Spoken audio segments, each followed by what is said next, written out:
বন্ধুরা শীতকালে তো ড্রয়িং কম্পিটিশন হয়েই থাকে।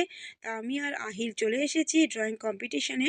আহিলের একটা ড্রয়িং কম্পিটিশন ছিল, সেখানে দেখতেই পাচ্ছেন কত বাচ্চারা ড্রয়িং করতে বসেছে। এ ওরটা দেখছে, খুব ভালো লাগে। আমি দাঁড়িয়ে দাঁড়িয়ে সব দেখছিলাম কোন বাচ্চারা কি আঁকছে। তা ওই যে আমার আহিল বসে বসে আঁকছে, দেখতেই পাচ্ছেন আঁকা কমপ্লিট হয়ে গেছে। কি যে এঁকেছে তা জমা দেওয়ার জন্য ঘুরে বেড়াচ্ছে। যাই হোক, মানে জমা দেওয়া হয়ে গেছে। ও কতক্ষণের পাশেই পার্ক রয়েছে, সেখানে চড়বে।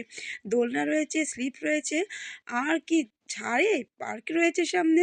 তা আমি বসে রয়েছি, পাশেই একটা পুকুর ছিল, খুব সুন্দর লাগছিল।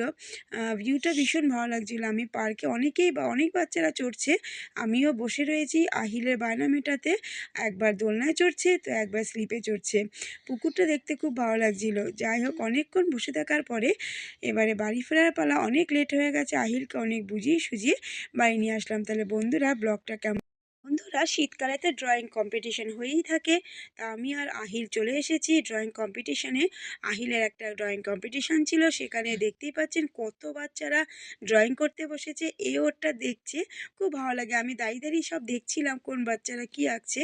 তা ওই যে আমার আহিল বসে বসে আঁকছে, দেখতেই পাচ্ছেন আঁকা কমপ্লিট হয়ে গেছে। কি যে এঁকেছে তা জমা দেওয়ার জন্য ঘুরে বেড়াচ্ছে। যাই হোক, মানে জমা দেওয়া হয়ে গেছে। ও কতক্ষণের পাশেই পার্ক রয়েছে, সেখানে চড়বে।